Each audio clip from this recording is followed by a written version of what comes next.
were they picking on you? Huh? Why were they? Well, like it was like a cultural difference. You know what I mean? So like I come from Ecuador, where like we have an idea of what it is over here. Yeah. So we'll something materialistic and stupid as wearing not the right shoes. You know what I mean? So like they'll be like making fun of you because you're wearing something that your mom got you out of love, but it's not what was on. And then you get make fun of, and you don't speak the language. So What was it? so it was yes and no and no. Yeah, and you were in African American. Yeah, school, so right? it was the neighborhood was like a dominant, like African American dominant. So yeah, that's pretty much. And like, so I didn't really have friends in that sense. I had one friend. His name was Charles. He was black, and we were best friends. We were kids, but the majority of the people just didn't understand me, or like it was just like a misunderstanding barrier. So it created this thing where like I had to constantly be fighting And then it got you over the initial fear of fighting, right?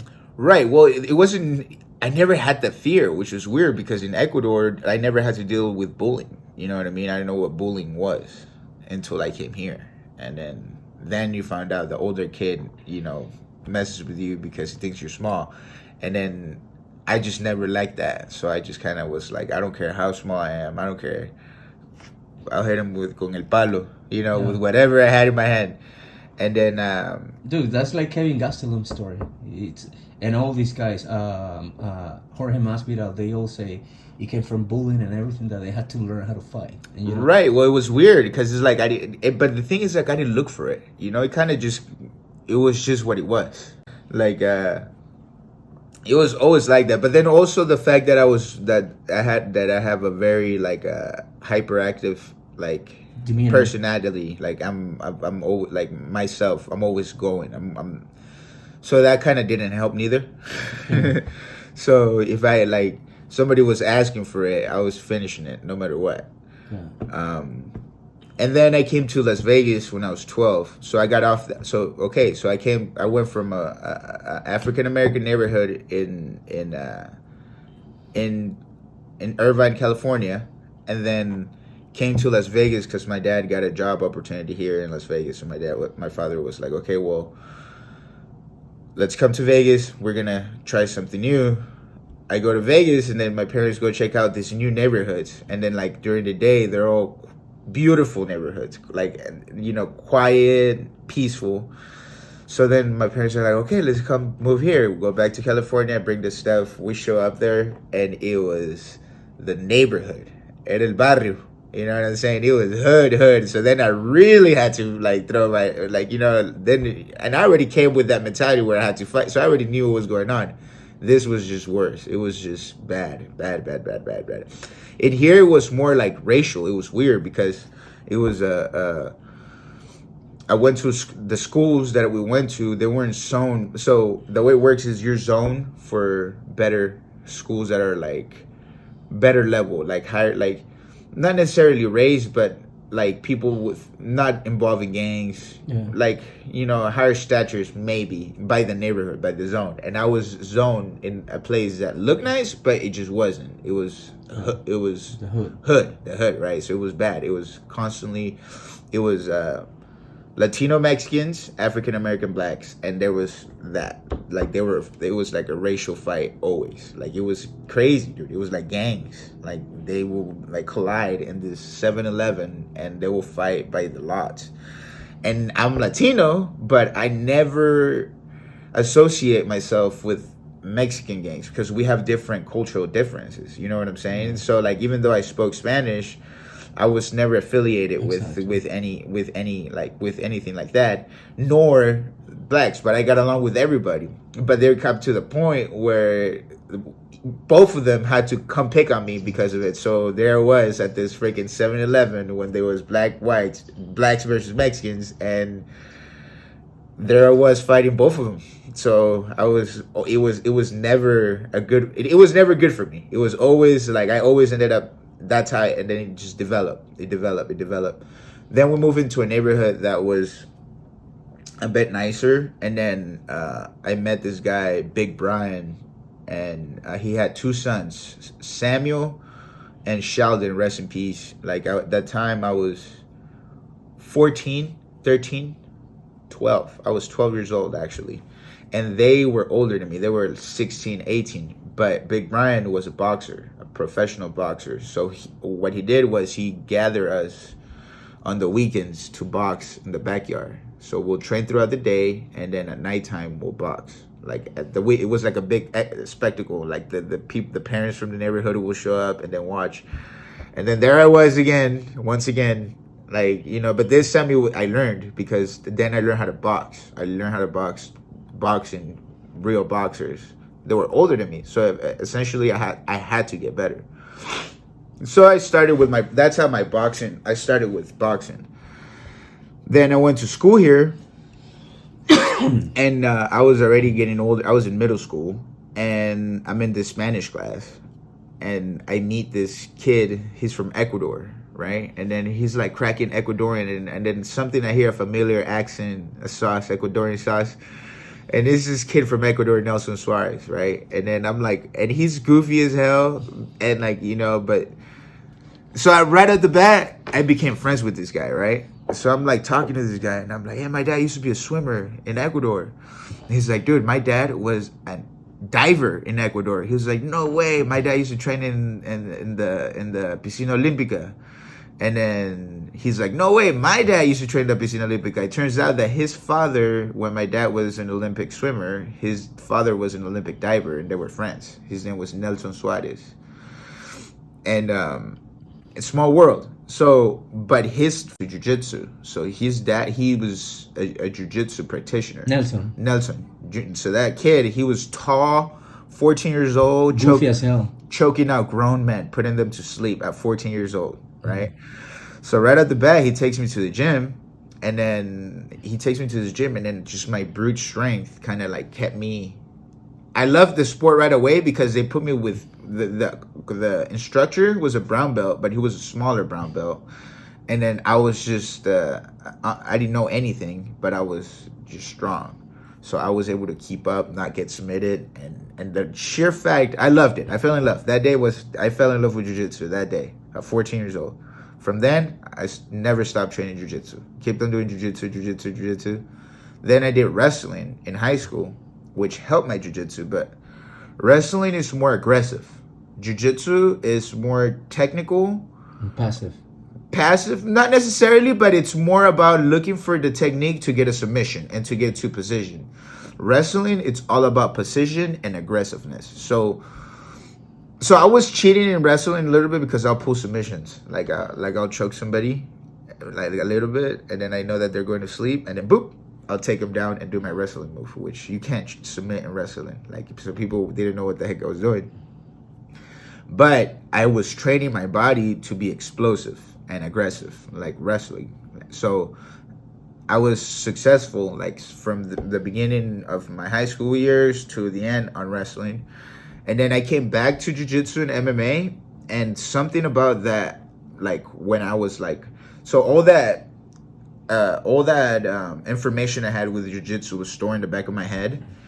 And then I did the wrestling training where my body was explosive and it had that like athletic ability. So now that I subconsciously knew jiu-jitsu technique, when I went to the MMA gym, I was able to apply my jiu-jitsu moves aggressive.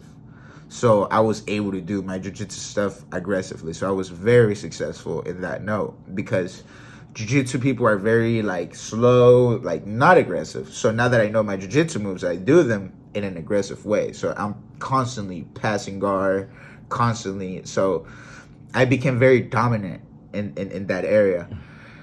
And I always knew boxing. And so then in high school, there was this guy towards the end of the year, Frank Mir. He fought Brock Lesnar. I don't know if that rings a bell. I know who Brock Lesnar is. So he fought Brock Lesnar. There was like this big fight going on, and but in the UFC. In the UFC, right? And then his son, Marcus Mir, went to my high school, and Marcus Mir was the lover that he always was with the ladies, the cool kid, right? and I was always focusing my training, and I was more like don't fuck with me kind of dude. Yeah. And then I remember I was messing around with my buddy, and I did like a submission, and then he comes around. He's like, "That's not how you do something. This is not how you do it." He tried to correct me, like, and then I was like, "Oh yeah," and then he was like, well, "So what's up, man?" And then he's like, "Why don't you come to my gym after school?" So I went to his gym, and everybody's telling me, "You know who that is? You know who that is? That's Frank Mir's son." So that fucking put a fire in my ass to even go there. So I was there early and kicked his ass in front of Frank. So I was rolling him around, kicking his ass. Became great friends with him. Did he make it to the UFC? He didn't. He didn't. But he was really good. Yeah. But it takes a lot more than that, right? it takes a lot. It takes most of your life, which that's where I'm gonna get to. But that was my dream, just because I knew where I was. And then I remember the moment where I knew that I wanted to go to the UFC was when, I don't know if you ever saw the fight. It was Frank Trigg versus Matt Hughes. Yeah. Frank Trigg, Matt Hughes, where they're like battling each other. They're like, they're fighting each other. It was a crazy fight. If you haven't watched it, watch it.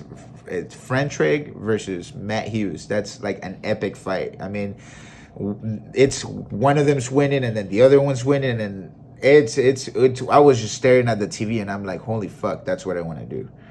So I watched that and immediately I got obsessed, right? I'm like, that's what I want to do. That's what I want to do. That's what I want to do. I meet Frank Mir.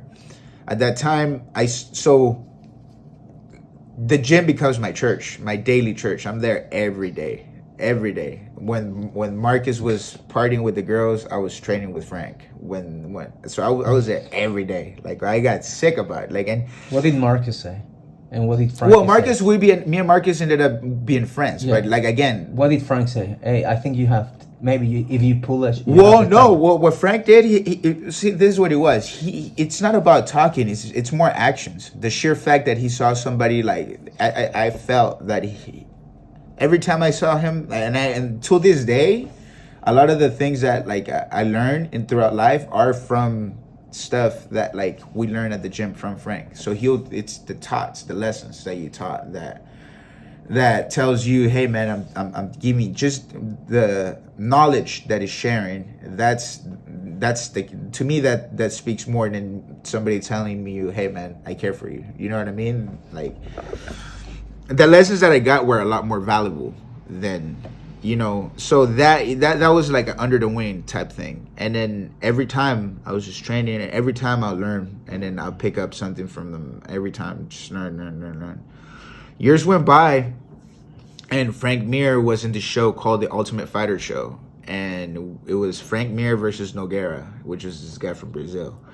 And what happens is that they film the show, and then towards the end of the show, they have the final fight, and then you're allowed to bring your fighters, like your team to your gym for the final big spectacle at the end, right? And I was like 14 years old, and that was like the 155 division. So I remember like all those guys in that gym, and in my head I'm like, I have to beat up every single one of them. And I did, man. And they were like, who the fuck is this kid? Like, they were like, so then I remember like right at the bat in my head, I knew that that's who I'm going to be. Like, that's where I'm aiming towards. Like, that's championship, the gold of the UFC. That's where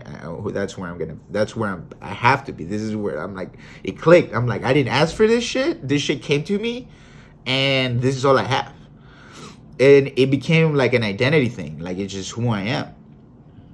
And so like years passed by, and then I had my first amateur fight, and I was like 16. So you were supposed to be 18. I used a fake ID to fight at the Orleans, which is a casino in here. And then I fought, and then I kept on going. And then like everything else, you graduated from high school, and then I grew up, and then I ended up exploring life, you know, knowing that there's more things out there. And unfortunately, it didn't go my way how I thought it was going to be. In my head, I'm thinking, whoa, when I turn 18, I'm going to be this prodigy that nobody's going to be able to fucking beat me. Like, you know. And it didn't go that way. Sadly, I ended up just doing all types of, like, mistakes that, you know what? At that time, I was like, fuck, like, I felt like a loser. But now, like, who I am now, that's what makes me now. You know, like all the stuff that I've done, that's the knowledge I have. That all the wrongs that I've done, you know, it makes me understand what to do so I don't do it again. You know what I mean? It's just lessons, right? So I kind of went through a school of life, perhaps, for a couple years, and and then I had to go real down. I had to hit the floor down like bad. Even though after that, I moved with Frank Mir. We ended up being roommates. And then we ended up just crazy strip clubs. I put it to you this way, man. Miami Vice, I lived the movie. It was crazy. It was crazy. Okay, I can go into details of how crazy it got. It was freaking crazy, man. Lots of women, drug, sex, rock and roll. Let's just say it let's just put it that way. And then I got to a point where shit wasn't fun anymore. It wasn't fun. It was just depressing. And then there was no purpose. There was nothing. It was just money and you just didn't have purpose. It was serotonin was out. Everything was just out the window. And then to kill it, my father decides to go to Ecuador. And then my dad was he was a politician over there in Ecuador. And he had issues over there. And so in my mind, like already I'm kind of like, so I'm getting back it up a little bit. Before my father went to Ecuador, I've already was getting in better shape. I was already getting off the party scene. Like not getting off, I was still on and off, but I was going to eating clean, getting in shape. I was trying to remember, I'm like, Jose, think of the time. When was the time that you were the happiest and the most fulfilled? The gym, training, doing what I love to do, fighting. So already I kept that mentality. I kept on doing that. And then I found out, then like I was clean. And a year passes by. And my father is like, oh, I'm going back to Ecuador. So my dad goes back with my mom. They're like, we're gonna go visit your nephews because I have 5 sisters, and they all have kids. So they're like, we're gonna go visit them. And my father spent a whole year on his savings buying a whole bunch of shit for them. And it was like a bunch of stuff for them just to have a great time. So they go fly. And then I call my mother. And then my mother, I'm like, hey, where's my father? She's like, oh, he's with his friends. And then like the whole entire time, like she's like telling me, oh, they're with his friends. And I still don't talk to my father. I'm like, something's off. And then I found out that like my dad got like unjustly, my dad's one of the most, how can I say this? My father, he's one of those persons that like if something belongs here and then it's just like right there, he'll freak out and explain to you why it doesn't belong there. He's just correct, you know. And it fucked me up to find out that he was in jail. They impersonated him for injustice, you know, for money that they want, for hatred. People, you know, there's real hate out there.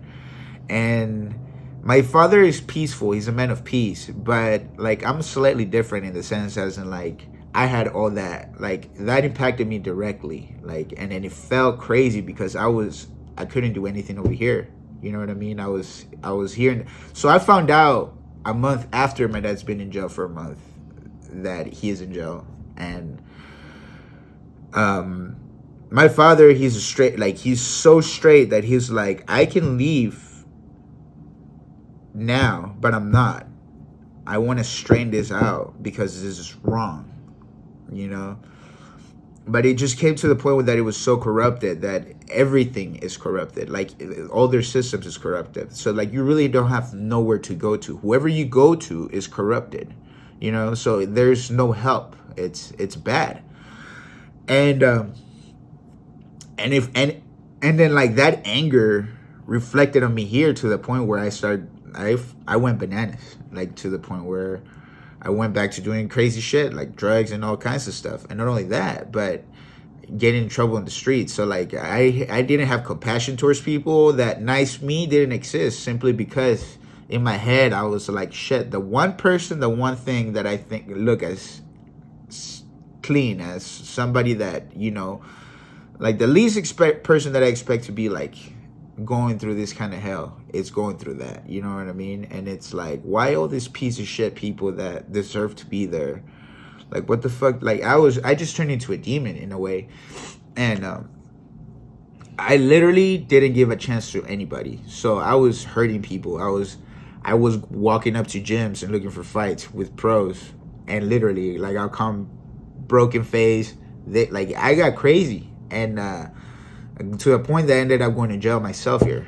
I ended up getting locked up. I fought this guy. I ended up getting battery charges. And so my mom comes back from Ecuador because she couldn't stay there any longer in Ecuador. So she comes back, and I was already like to see me in jail too. So it was a double whammy. It was just a bad situation. Everything was bad. But in the mix of it, like when I was going crazy, I ran into this gym, and then I met this guy. I went to this gym where it was like this Brazilian guy, Marcelo. He's like a high level pro fighter, MMA fighter, killer, real killer, like not just a fighter, real killer. So I went in there, and I remember sparring. Like, you know, when you go into gyms, you don't go into a gym and then you just go and try to go hard and fight somebody. Well, I did that, and Marcelo was not the guy to do that with. He was a freaking true killer.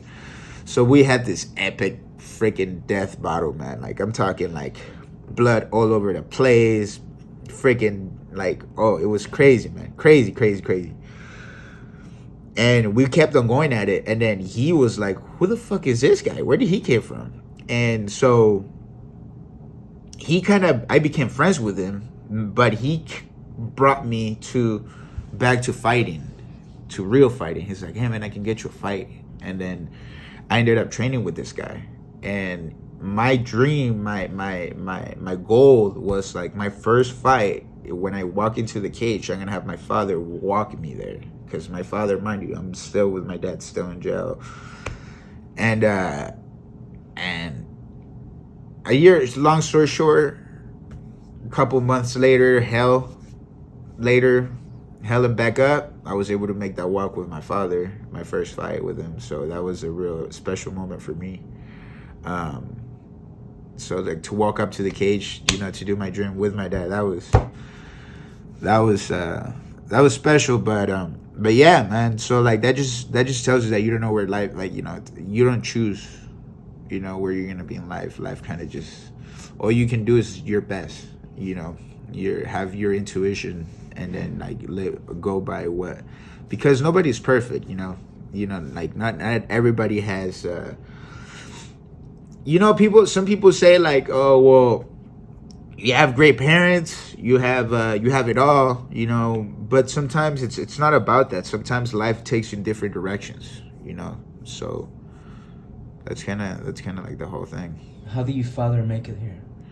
So my father made it here. He had to go through that's a whole nother ballgame, man, because he was trying to make it out of there the right way. But people over there, so my father, there's been Christmas in here like where we didn't have anything, like as kids, you know, like I think we got soup for gifts because we didn't have money. My dad was a hardworking man. He left a position in Ecuador, right?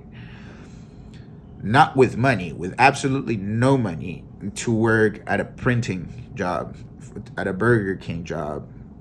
My dad's been one of the most, like, he put his ego and his position, he got rid of that just for me and my sisters, so they can eat and we can have a good life. And he also brought me here, so I'm not one of them over there, because I could have easily either been a gang member or some crazy shit, which more likely I would, knowing my mentality now, or I would have been spoiled rich, but sideways, you know. And my dad didn't want me to be part of any of that, any of it.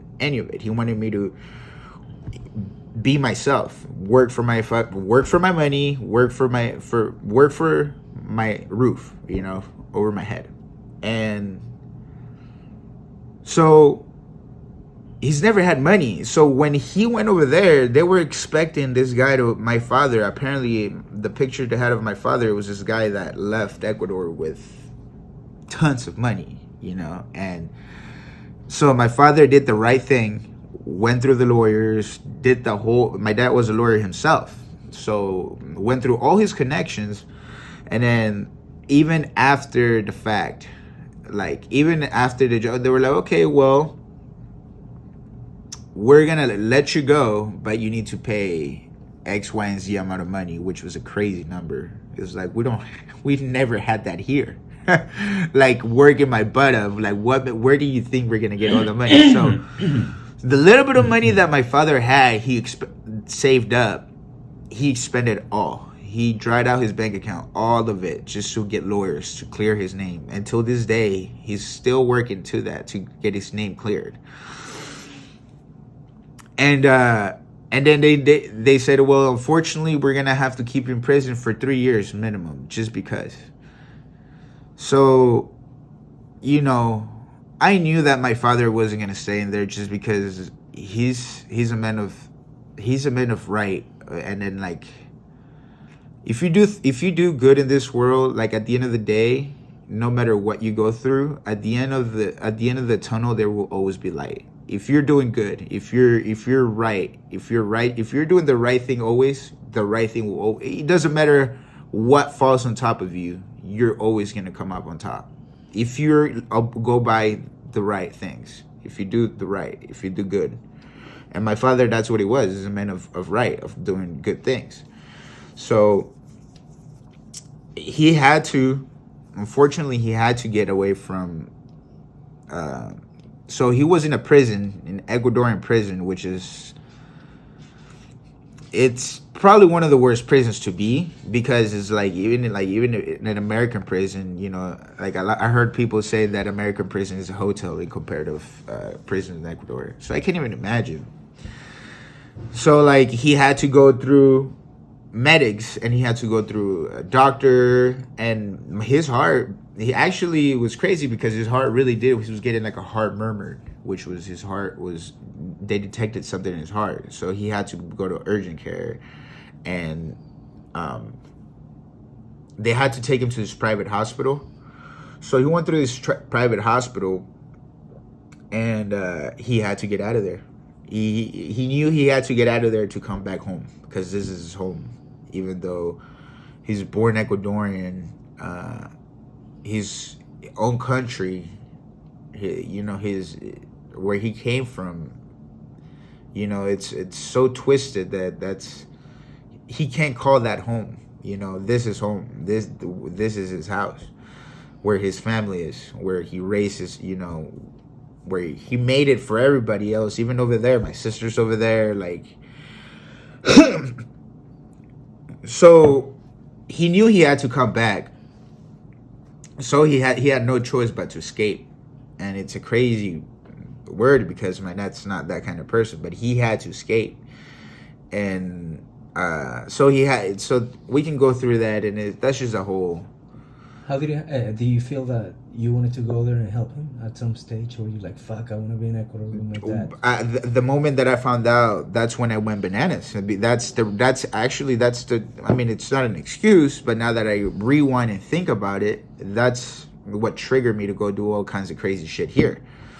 Because I knew, right? Right at the bat, I wasn't sure who was that did it, but I had an idea of who did it. So I had a lot of hate in my heart for somebody. And my father, like I said, me and my father I came from him, but I'm very different in the sense as in I wanted to kill somebody. I didn't know who it was, but I wanted him dead. My dad doesn't think like that. He doesn't want any of that. He wants fairness. He wants what's right. You know what I mean? So maybe in a way, it wouldn't be good for him to be for me to be over there, because I might have caused some type of ruckus. And but I had that energy here, so I didn't know how to let that go. I didn't know how to I didn't know how to I didn't know how to express that. Like, I didn't know how to let that in me go. I couldn't talk to anybody about it because it just was. But I had that anger built in me, so that kind of like again, it reflected on fighting. That's like the only way I had to let it go, like, you know. And anybody that I thought was a piece of shit person, like, I immediately, which I had no right to, you know. I had no right to like judge on anybody because nobody's perfect. But in my head, I'm like, well, you're a piece of shit. Like, what the fuck are you doing here? Like, you're like, you have a man that's not a piece of shit and he's paying the price. So fuck you. And then I was bad. I would go ahead and do crazy shit. Do you still want to become well, you are a cage fighter because you've already fought in a cage, but would you like to be in the UFC one day? Or no, that's so in my head, it's not about if, it's about when. So like I fortunately for me, like, God has been good in the sense, like, my father is here and he took me to church. Like, so COVID hit, I was training, I fought a couple of times, made some money, and then COVID hit, and then I couldn't fight because they shut down everything. The UFC was the only organization that was going. I was actually lined up to fight on March of that 2019 of COVID. COVID hit, I wasn't able to get work, like unemployment. I got screwed. I got the shitty end of the stick. Car broke down. Shitty end of the stick. So I ended up looking for a job, and then I have a buddy of mine that he has his own pool company, like, where they build pools, like construction. So then I started taking care of the company, and then that's where, like, my mind was kind of like focused, and then it just, next thing I knew, right, like, my dream of UFC, like, of fighting, it was like, it's always there. And you know what, it almost made me some type of depression. Like, it gave me it gave me almost that feeling I had when I was partying, that it was like there's no purpose because I'm just working, right, and I'm paying bills and I'm drinking, having a good time, right, but I don't find purpose. I'm not doing anything that I'm finding what fills me up. So then so I went to church. My mom was like, son, come to church with us one day, and I did. And then in church I find so rewind back in the day when I was training with Frank Mir, Chuck Liddell and Vanderlei Silva fought. Like, I don't know if you recall that fight. It was like a huge fight, which made the UFC huge. And I remember being at Frank Mir's gym, and I was like 14 years old, and then the big dogs were in the house. It was Frank Mir, Vanderlei Silva, Forrest Griffin, and then they had like these technicians, like they brought people from Brazil. And then I remember like daydreaming, and I'm like, fuck, man, one day, can you imagine if I had like those technicians with me, like get me ready for a fight? Like I was visualizing myself in Vanderlei Silva's shoe. Like, what if that was me at 14? So then I go to church, and that same technician that I looked up to when I was freaking 14, he's there, and he comes up to me, and then we start talking, and then he's like, come, and then so he brings me to his gym. He kind of like brought me to his gym and then lined me up. So right now I'm working with him. So this gym is like a fight.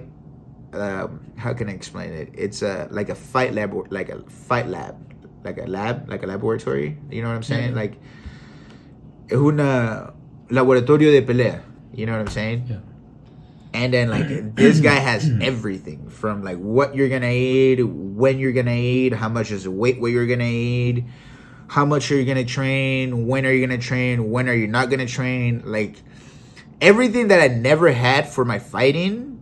This guy, all the variables that were missing to make me great, this guy has it, and I feel it, and he's like, It's twice a day training. So nowadays, I'm in a point where I'm back climbing the mountain to the top to where I want to be, and we have an amazing game plan right now because like we have in that gym, it's four UFC fighters that are high level. So it's Michelle Pereira, right? We got Jose Filio, we got Johnny Walker, yeah. So we got a couple others that I don't really want to name them just because I'm not sure like if they're in and out in the gym.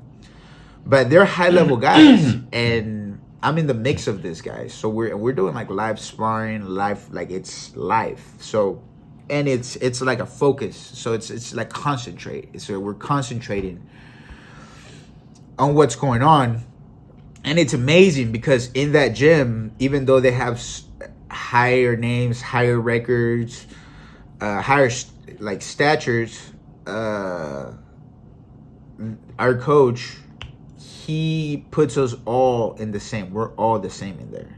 Like we're all the same group in there, you know? So like for instance, right now, Jose Filio is fighting the 30th, right? Like this Saturday, he's going to fight. And where? He's fighting in Michigan. Okay. And then... So UFC's weekend is in Michigan? No, so he's fighting for... Okay, so Jose Filio, he's fighting for Art of Scrap. Okay. AOS. Okay. It's another professional organization, and he's fighting Will Brooks, which is a guy that fought Michael Chandler, and he beat him twice. Wow. So it's a high level fight. And I'm very and he's gonna win because I'm very excited. I helped him out because I'm a wrestler, you know. So I helped him out in that zone, and then Will has a handful right now. So anyways, so our focus right now was Jose, right? Jose. So we're training him. So we're doing like 10 rounds. He stays in there fresh. I come in fresh. And this is a small example of our training. You know, it's called, you know, we're intense training. And then Michelle, he's fighting next. Michelle Pereira, he's fighting next in the UFC. So we're going to help him out next. And meanwhile, that sharpened my game and sharpened Jose's game. Then they have a fight lined up for me after. So that's on December. And then that's going to be, all the focus is going to be on me. So that's when like I start getting like the how do you say, like the intense, the freaking. So right now, what I'm doing is I'm training every day to keep myself in shape. I train every day. No matter what, I work out every day. Train to kill. You never know when.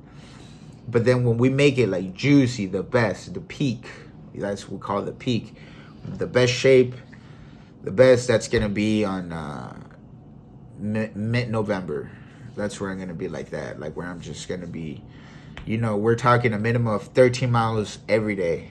You're running 13 miles every day, no matter what. And then you're hitting 12 rounds every day, no matter what. And then you're training twice a day, no matter what. And I'm still working with that company, with my buddy's company, which is a blessing. Because I feel like that keeps me in focus, even though it's hard work. It's hard work, man. I'm talking labor. You were like Volkanovski. He was a concrete layer. And he was working all day and he was training 2 times. Yeah, dude, that's exactly what I'm doing. I did not know that. That's crazy. But that's exactly what I'm doing. That's literally what I'm doing. Literally the other day, I shit you not, I picked up literally 10 tons. I don't know if you can fathom 10 tons of dirt. And I had to move 10 tons of dirt by myself in wheelbarrow in the morning. And I did that in 2 hours. Then I got to work at 6. I'll give you an example of my training. I'll wake up at 6 in the morning, get to work at 7, get off work at 1:30, get to the gym at 2, train for an hour. For the whole hour is sparring. So we're doing like hard, like that, either hard live sparring, whether it's striking, or MMA sparring, which is ground and pound, but it's live, which means it's you're not going easy. You're going live with pros. So that's a full hour there. Then sometimes I'll go back to work and work for another 2 hours, and then go to 8 o'clock and train 8 o'clock till nighttime, and then go to sleep. The other day, just yesterday, I did that same routine. Went to train at 8 o'clock, got off the gym, and then went to the other gym and ran another mile to just. But that's overworking your body as well. You don't want to do that. But I'm at a point right now where my body needs that. It needs a shockwave. Before you get into that, before it's crazy, man. It's a weird thing because it's like you gotta go through hell and back in order to become a champion, and then before you go to hell, you gotta get prepped. You know what I'm saying? You go and then you really, people think the fight is what you see, but the fight is when you're the process. It's the process, man. When you don't have that energy and you went live the first round and then you fought a pro dude the first round and then you came from and then you got the third round and then you're exhausted, but you went out of there. You don't have that gas, that energy, you don't have nothing. You don't want to be there. You're looking for a way out, but there is no way out. So now you get a fresh dude, beat the shit out of you for a whole 3 minutes, and then you have another round. And then that's the process. When your nose is broken and then you're leaking and then you just want out. You don't have air in your lungs and you can't get out. That's the real fight. That's the feeling that most people are not willing to go through, and I am. So it's cool, man. You're gonna inspire a lot of people that even though you might get lost in the process and you might get lost on the way, you can still make it back. Right. Oh, absolutely. I think that's something that people should everybody should have that in mind, because life doesn't end, doesn't end. It's always going. I mean, I snapped out of it because it was an age thing. You know what I mean? I'm 29 right now. And then I'm thinking to myself, well, fuck, I'm 29 now. 5 years from now, I'm going to be 35. And then I'm not going to, my dreams is going to go farther and farther and farther back. But I think that life never ends. And then there's always something new. That something's always going to pop up. And my new thing is my old thing. That's just what it is. You know what I'm saying? Initial dream. It's my initial dream. It's my new thing. So it's just like, and it's just keep on grasping it and going, because you never know what you're gonna get. That's something that I've picked up on. That I never like to do plans, because your plans might go your way. You know what I mean? Like sometimes you have a plan and your plan doesn't go your way, and then we get frustrated that it doesn't go that way. So we get attached to that plan, and then you become bitter. So the ways I like to do now is like I have an orientation. I know where to go. You know what I'm saying? You just go over there and do your best, and then hope for the best. Expect the worst, hope for the best, for sure. Peace, man.